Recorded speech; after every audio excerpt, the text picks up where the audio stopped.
Hi friends, welcome to flavours of Coimbatore. இன்னைக்கு breakfast recipe தான் பார்க்குறோம். வீட் ரவா உப்புமா. இதை ரொம்ப சிம்பிளாக எப்படி பண்ணுறதுன்னு பார்க்கலாம். அதுக்கு ஒரு பேனில் 2 கப் தண்ணியை நல்லா பாயில் பண்ணி வச்சுக்கலாம். 1 கப் ரவைக்கு 2 கப் தண்ணி. தண்ணி நல்லா பாயில் ஆனதும் வறுத்த ரவையை தண்ணியில் ஆட் பண்ணிக்கலாம். ஆட் பண்ணிவிட்டு ஒரு மிக்ஸ் பண்ணிவிட்டு ஸ்டவ் ஆஃப் பண்ணி வச்சிடலாம்.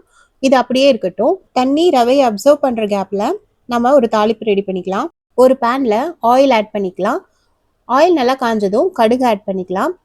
கடுகு பொரிஞ்சதும் கொஞ்சமாக கடலைப்பருப்பு ஆட் பண்ணிவிட்டு கடலைப்பருப்பு வறுத்ததும் பெரிய வெங்காயம், கருவேப்பிலை, பச்சை மிளகாய் எல்லாத்தையும் ஆட் பண்ணிவிட்டு நல்லா மிக்ஸ் பண்ணிக்கலாம்.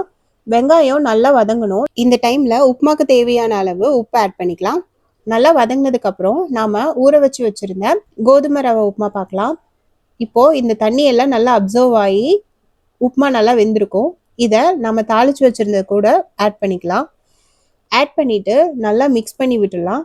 நல்லா மிக்ஸ் பண்ணி விட்டுட்டு அப்படியே ப்ரெஸ் பண்ணிவிட்டு க்ளோஸ் பண்ணி ஒரு 10 மினிட்ஸ் கழித்து சாப்பிட்டோம்னா சூப்பரான வீட் ரவா உப்புமா ரெடி. இது ரொம்பவே உதிரி உதிரியாக இருக்கும். ரொம்ப சிம்பிளாக பண்ணிடலாம். நீங்கள் ட்ரை பண்ணி பாருங்கள். இதே மாதிரி சிம்பிள் அண்ட் குயிக்கான ரெசிபீஸ்க்கு ஃப்ளேவர்ஸ் ஆஃப் கோயம்புத்தூரை சப்ஸ்கிரைப் பண்ணிக்கோங்க. தேங்க்யூ.